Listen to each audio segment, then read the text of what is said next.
अब हम पढ़ने वाले हैं भाई सबसे पहले एल्कीन।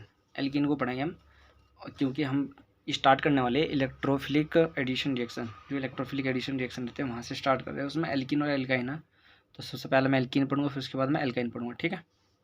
तो हम पहले एल्कीन का फॉर्मेशन पढ़ेंगे कि एल्कीन को बनाया कैसे जाता है ना।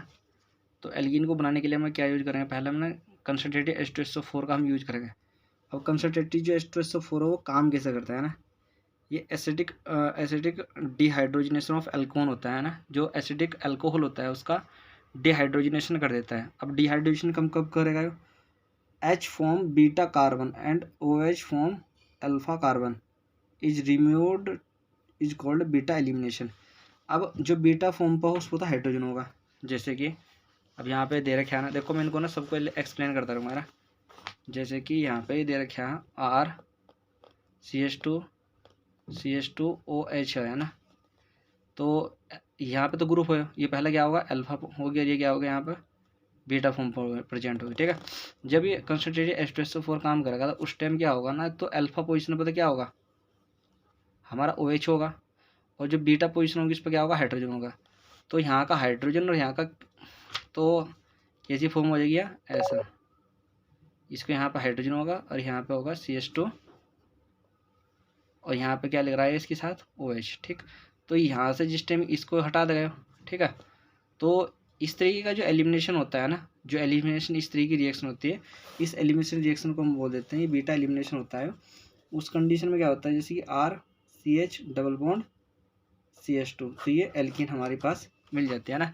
तो जब भी आपको मिलेगा लिखा हुआ कंसंट्रेटेड H2SO4, तो उस टाइम पर क्या होगा अल्फा पोजीशन पर OH होगा और बीटा पोजीशन पर क्या होगा हमारी जो हाइड्रोजन होगा, उन दोनों को वह एलिमिनेट कर देगा, ठीक है।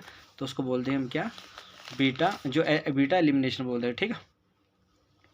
अब अल्कोहलिक KOH होगा, अगर हमने उसके पास जैसे कि ये एल्किल हैलाइड है CH2 ये एक्सा, तो हमने इस पर क्या डाल दिया अल्कोहलिक KOH डाल दिया मैंने इस पर, है ना, अल्कोहलिक KOH डाल दिया। तो अल्कोहलिक जो KOH होता है ना, ये क्या काम करता है, ये बीटा डिहाइड्रोजनेशन कर देता है। बीटा डिहाइड्रोजन यानी अल्फा पोजीशन यहाँ होगी ग्रुप की, अल्फा पोजीशन तो यहाँ रहेगी हमारी बीटा। तो जो अल्कोहलिक KOH होता है ना, बीटा डिहाइड्रोजनेशन करता है। जैसे कि ये होगा ना CH2, ये H एक यहाँ पर मान लो ये H यहाँ से ये CH2 होगा, यहाँ पर क्या था X ग्रुप था। तो इस तरीके से तो क्या हो जाएगा यहाँ पर ये डबल बॉन्ड CH2। तो जब अल्कोहलिक KOH डलेगा तो ये क्या करता है, ये बीटा फॉर्म जो होती है ना ये वाली, इस बीटा फॉर्म से क्या करता है डिहाइड्रोजनेशन कर देता है, ठीक। अब RCH2CH2X और उसके ऊपर डाल दिया हमने क्या NaNH2, ठीक। तो ये भी क्या करता है, ये भी अल्फा, ये भी बीटा, ये अल्फा हो गया हाइड्रोजन, ये वाला भी, और जो हमारा ये भी जो अल्कोहलिक KOH था और जो हमारा NaNH2 होता है, दोनों क्या काम करते हैं, ये बीटा डिहाइड्रोजनेशन ही कर देते हैं। ये भी इसका क्या कर देगा, इसको हटा देगा यहाँ से, तो RC ऐसा हो जाएगा ना ये कंडीशन, तो ये क्या बन जाएगी एल्कीन बन जाएगी इस टाइम भी, ठीक है। अब हमारा होता है जेडन डस्ट, जो जेडन डस्ट होती है उस पर। तो जो जेडन डस्ट होती है वो क्या काम करते हैं, जैसे कि ये CH2X। अब हम उसके ऊपर डाल देंगे हमने जेडन डस्ट डाल दिया ना। तो जेडन डस्ट क्या करता है ना, ये विसिनल डाइहैलाइड अंडरगोस डिहाइड्रोजनेशन। जो विसिनल फॉर्म होती है ना, ये देखो ये विसिनल फॉर्म देखो, एक होती है विसिनल फॉर्म होती है ना। विसिनल फॉर्म का मतलब होता है कि एक कार्बन है उसके पास के जो कार्बन है उस पर सेम ग्रुप हो, एक यहाँ से है दूसरा इसके सेम ग्रुप हो, तो उसका डिहाइड्रोजनेशन कर देता है ना। तो जो जेडन होता है ना क्या करता है विसिनल डिहाइड्रोजनेशन कर देता है, ठीक है। तो जो हमारा देखो विशनल फॉर्म क्या होते हैं, ये विशनल फॉर्म है, ये एक ग्रुप यहाँ से X कोई और एक ग्रुप यहाँ गया सेम ग्रुप है मतलब, तो ये क्या हो गया फॉर्म विशनल फॉर्म हो गया, विसिनल फॉर्म, ठीक।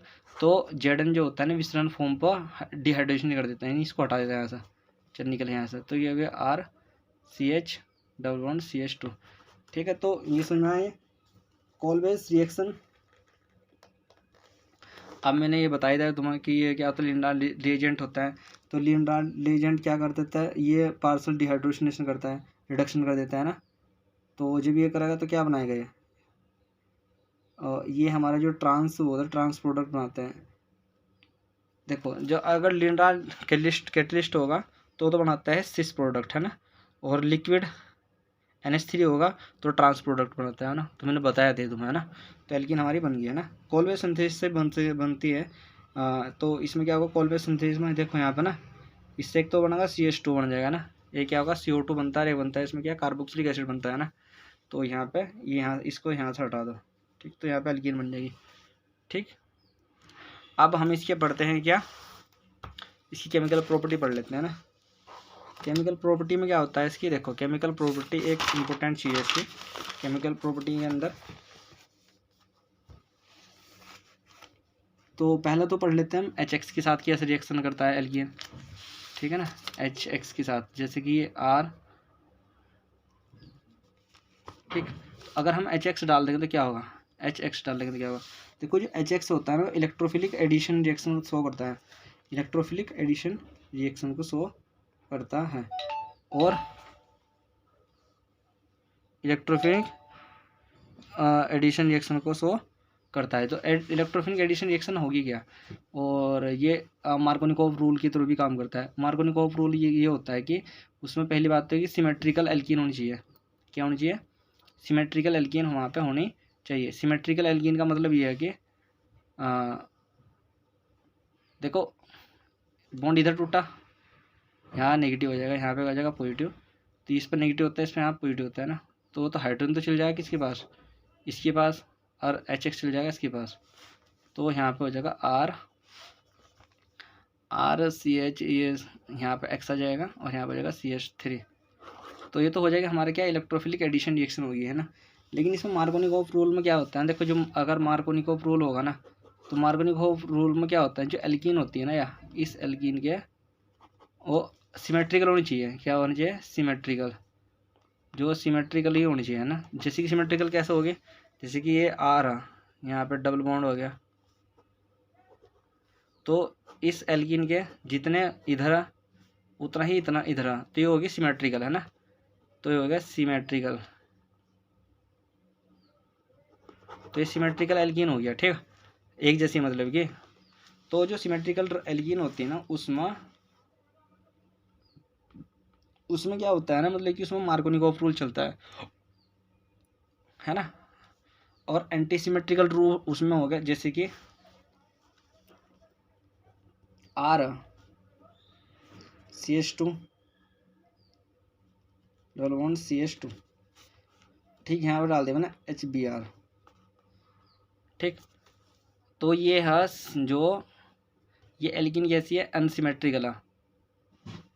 तो उस कंडीशन में अनसिमेट्रिकल में होंगे, परऑक्साइड भी डाला होगा, पर ऑक्साइड, तो यहाँ पे हो जाएगा एंटी मार्कोनिकोव रूल। ये हो जाएगा एंटी मार्कोनिकोव रूल, ठीक है। तो एंटी मार्कोनिकोव रूल में क्या होता है ना, इसमें होता है कि जो Br होगा, जो Br होगा वो जहाँ पे हाइड्रोजन ज़्यादा होंगे ना, वहाँ जाकर जुड़ेगा एल्कीन में, जहाँ पे ज़्यादा हाइड्रोजन होंगे वहाँ पे जाके जुड़ जाएगा। अब जाहिर सी बात है कि भाई जो Br होगा वो कहाँ जुड़ेगा, इसके पास जुड़ेगा, है ना। तो इसमें यहाँ पे ये नहीं देखना है कि बॉन्ड किधर को टूट रहा, यहाँ पे हाइड्रोजन हो जाएगा, और यहाँ पे CH Br हो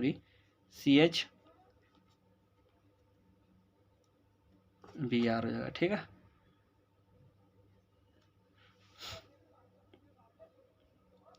ठीक, ये एंटी मार्कोनिकोव रूल होता है। अब एंटी मार्कोनिकोव रूल में वैसे बता देता हूँ इसको। देखो कभी कभी ऐसा हो सकता है कि आपको जैसे कि CH डबल बॉन्ड ऐसा दे दिया, बोला कि इस पर HBr डाल दे मैंने, तो कहाँ से जुड़ा जाएगा, इसको इधर तोड़ दो इधर, है ना। तो ये यहाँ से CH3 हो जाएगा, यहाँ पर CH2 Br, और अनसिमेट्रिकल जैसे कि R दे दिया, CH,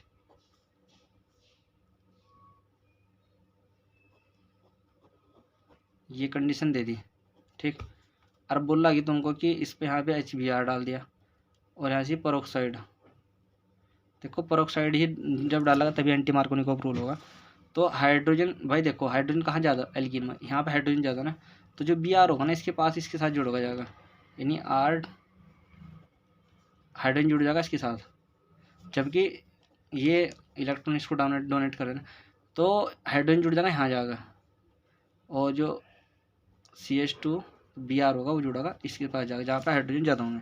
तो ये वो तो होगा भाई हमारा ये मार्कोनिको एंटी मार्कोनिको रूल है, एंटी मार्कोनिको रूल्स। ठीक है, एंटी मार्कोनिको रूल क्या होता है, जिसमें HBr कहाँ जुड़ता जाएगा, जहाँ पे हाइड्रोजन ज़्यादा होते हैं, और जो सिंपल वाला होता है मार्कोनिको रूल होता है वहाँ पे हाइड्रोजन कहाँ ज़्यादा जुड़ता है, जहाँ पे मिनिमम हाइड्रोजन होगा ना।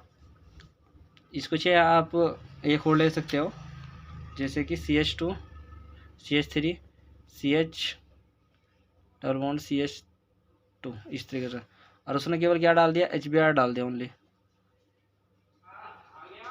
तो उस कंडीशन में क्या होगा ना, ये बॉन्ड ना जो ये ब्रोमीन होगा वो जहाँ पर मिनिमम हाइड्रोजन बॉन्ड होगा वहाँ जाकर जुड़ेगा, जहाँ कम हाइड्रोजन बॉन्ड इस पर जाकर जुड़ेगा, HBr है तो है ना। और फिर कैसी भी है मतलब कि एल्कीन कैसी भी फिर है ना।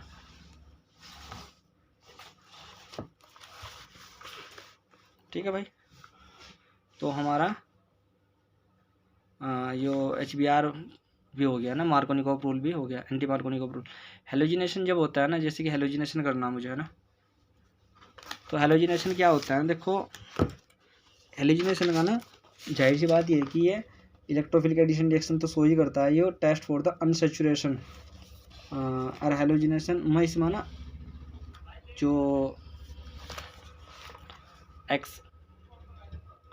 एक्स ग्रुप में भी कौन जुड़ता है सबसे ज़्यादा जाके पहला, क्लोरीन और ब्रोमीन बॉन्ड ऐड, मतलब कि I2 does not show addition under the normal condition. Normal condition में जो आयोडीन होती है ना वो सो नहीं करती।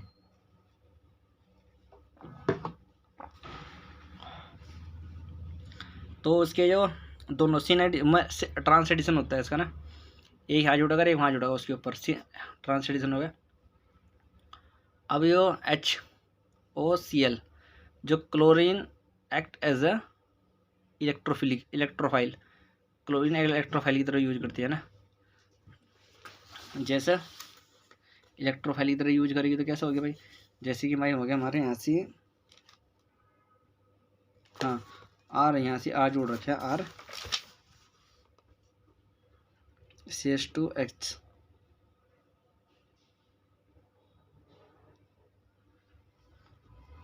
ऐसा ही है, ऐसी बेंजीन थी है ना, ऐसा ग्रुप था ठीक।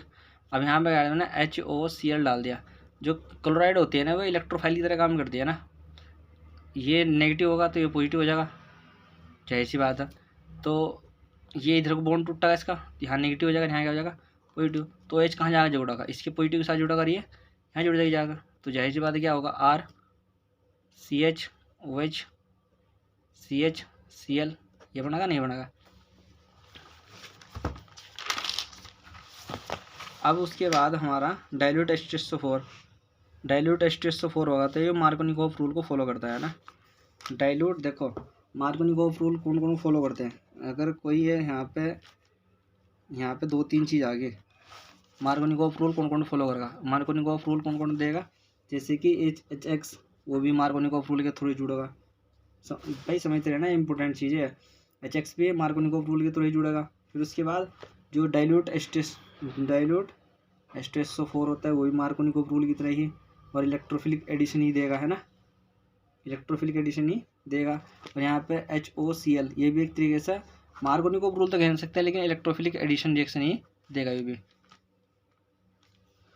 ठीक है, फिर उसके बाद जो हमारा ये तो हो गया मार्कोनिकोव रूल की तरह काम करेंगे। अब जो एंटी मार्कोनिकोव रूल की तरह काम करेंगे, एंटी मार्कोनिकोव रूल की तरह काम करेंगे यानी एंटी एडिशन देंगे जो एक तरीके से, तो वो तो हो जाएगा हमारा जैसे कि ACO2Hg, दूसरा होगा NaBH4 ये भी एंटी एडिशन की तरह ही काम करेगा।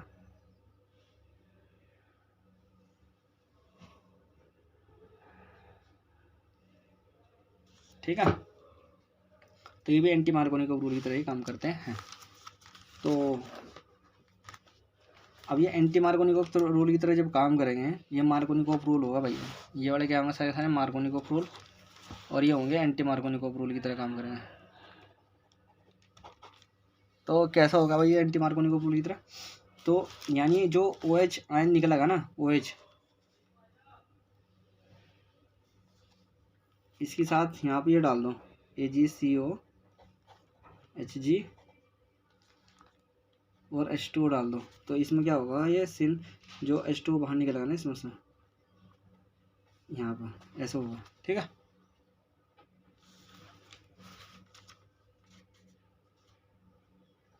अब उसके बाद होगा हमारा BH3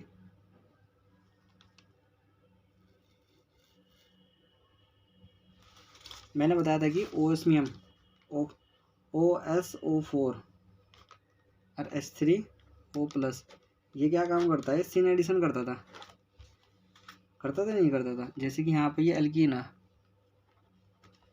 तो इसमें से क्या निकल आएगा, इसमें से भाई इसके अंदर से निकल आता है OH नेगेटिव, तो क्या करेगा, सिन एडिशन करेगा, ये इसकी तरफ ना सारे में जोड़ देगा। जैसे कि सिन एडिशन जो होगा वो इधर भी और यहाँ भी, R डबल बॉन्ड CH2OH यहाँ भी होगा, सिन एडिशन हो जाएगा। तो कौन किस तरीके से जोड़ रहा है, किस तरीके से नहीं जोड़ रहा, वो ध्यान रखना भाई, ठीक है। अब मैंने बहुत बार बताया कि ओजोनोलाइसिस में क्या होता था, ओजोनोलाइसिस का मैंने बारे में पूरा अच्छे से बताया था ओजोनोलाइसिस को।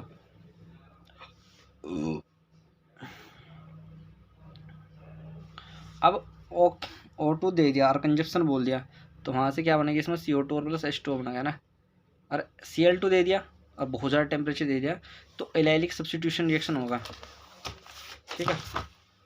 अगर क्या होगा, अगर बाई चांस भाई इसने दे दिया एल्कीन है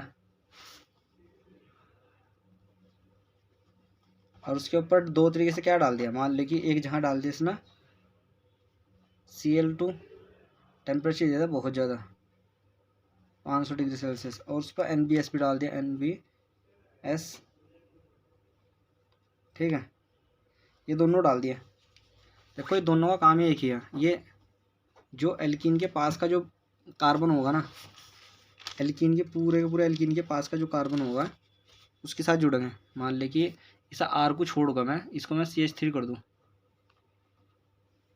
एल्कीन ग्रुप ही होगा पूरा, एलाइलिक फॉर्म बनाएगा, मतलब कि ये वाला ग्रुप ये होगा यहाँ से इसका अल्फा, तो जो उसकी अल्फा पोजीशन होगी दोनों ही उस अल्फा पोजीशन के जो जितने उसके पास अल्फा हाइड्रोजन बॉन्ड होंगे वहाँ जाकर जुड़ने वाला ब्रोमीन। देखो ये ब्रोमीन देता है, पहली बात तो यार NBS, करो इसके पास तो है ब्रोमीन, तो क्या करेगा, देखो जो ये एल्कीन होगी ना, इस एल्कीन को कुछ नहीं कहने गया, जो सबसे बड़ी बात यहाँ NBS हो या चाहे Cl2 हो, ये ज़्यादा टेम्परेचर पर, तो ये जो एल्कीन होता है इसको बिल्कुल कुछ नहीं कहने गया कि भाई ये तो एल्कीन तो अपना पड़ा रहे जैसे भी है, लेकिन जो तेरा अल्फा कार्बन है ना, अल्फा हाइड्रोजन ना, उसके साथ जुड़ जाएंगे जाकर ब्रोमीन, ऐसे इसके साथ होगा, ठीक है भाई, ब्रोमीन, उस एल्कीन को ये कुछ नहीं कहने के, ठीक है। और मैंने बताया था कि जो NBS होता है, जैसे कि कोई यहाँ पर ये साइक्लो कंपाउंड है और तुमने डाल दिया NBS डाल दिया हीट के साथ, तो कार्बन कहाँ जुड़ेगा भाई, कार्बन जुड़ेगा इसका जो अल्फा पोजीशन नहीं आते, हाँ ये फिर यहाँ इस एल्कीन को तो तुम छोड़ दो ना, ये एल्कीन छूट जाएगी, तो अल्फा यहाँ फिर यहाँ से ब्रोमीन, ठीक है, या फिर यहाँ से ब्रोमीन, तो ये जुड़ जाएगा ऐसा, ठीक है। तो एल्कीन ओजोनोलाइसिस मैंने बता रखा है अच्छे से, कोई इसमें कोई बड़ी बात नहीं है, फिर भी अगर चाह रहे तो एक बार मैं बता ही देता हूँ, ठीक है। जैसे कि जो एल्कीन होती है ये एल्कीन है, इस एल्कीन पर अगर तुमने क्या डाल दिया O3 प्लस H2 डाल दिया, तो क्या आया, ये भाई हमारा ऑक्सीडेटिव मतलब कि ओजोनोलाइसिस है, तो एल्कीन है यहाँ पर नहीं वो मैंने, हाँ मैंने एल्डिहाइड की तरह से बताया था मैंने, इसमें एल्कीन के बारे में नहीं बताया उसके बारे में। तो क्या होता है जब एल्कीन को हम ये डालते हैं ना, देखो तो उसमें COOH प्लस COOH ये बनेगा। अब ये बनेगा कैसे भाई, एक ऑक्सीजन इधर डाल दो, एक ऑक्सीजन इधर डाल दो, इस तरीके से होता है ना, समझे।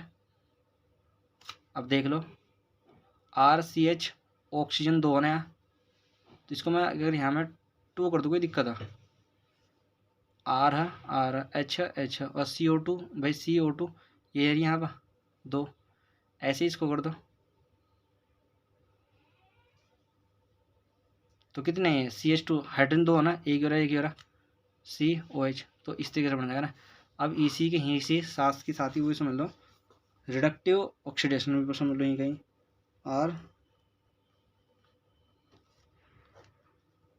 RO3 है, H2 हो और Z है ना, ठीक है। अब मैंने ये बताया था कि अगर सिंगल हो गए, ये प्राइमरी एल्कीन है एक तरीके से, 2 डिग्री एल्कीन नहीं है, प्राइमरी एल्कीन है तो एल्डिहाइड बनेगा ना, तो एक ऑक्सीजन तो इधर जाएगी और एक ऑक्सीजन जाएगी इधर बस, तो यानी RCHO प्लस CHO, हाइड्रोजन 2 है ना, तो यहाँ हो जाएगा ऐसा। तो जाहिर सी बात है कि वही कॉन्सेप्ट वही है थोड़ा, है ना। तो ये हमारा जो एल्कीन वाला जो चैप्टर है, एल्कीन का जो चैप्टर है वो तो ख़त्म ही होता है, लेकिन इसकी थोड़ी सी फिजिकल प्रॉपर्टी है थोड़ी, बॉइलिंग पॉइंट से, तो जो बॉइलिंग पॉइंट होता है ना, बॉइलिंग पॉइंट होता है फिजिकल प्रॉपर्टी में, जो सिस एल्कीन होती है, जो सिस एल्कीन की होती है उसका ज़्यादा होता है, जो सिस एल्कीन होगी, सिस एल्कीन का बॉइलिंग पॉइंट ज़्यादा होता है ट्रांस का,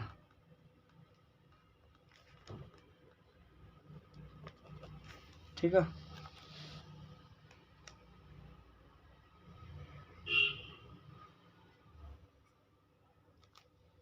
और बॉइलिंग पॉइंट एंड जो मेल्टिंग पॉइंट होता है, ये मेल्टिंग पॉइंट है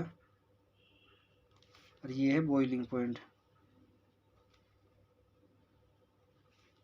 बॉइलिंग पॉइंट या फिर मेल्टिंग पॉइंट। अब एल्कीन के ऊपर जितनी ज़्यादा ब्रांचिंग होगी, ब्रांचिंग जितनी ज़्यादा होगी, बॉइलिंग पॉइंट या फिर ये वाला पॉइंट, दोनों पॉइंट, ये 1/1 होता है ब्रांचिंग, यानी ब्रांचिंग जितनी ज़्यादा एल्कीन के ऊपर होती जाएगी, फॉर एग्जांपल जैसे कि एल्कीन है,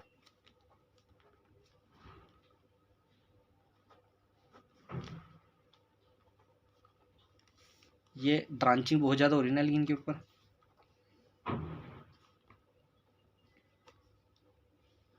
ये सिंपल है। तो बताओ कि इसका ज़्यादा बॉइलिंग पॉइंट होगा, ब्रांचिंग जितनी ज़्यादा होगी उनका सब कुछ बहुत ही ज़्यादा होगा, यानी अगर ब्रांचिंग बढ़ती जा रही अगर ब्रांचिंग बढ़ती जाएगी तो ये क्या हो जाएगा, कम,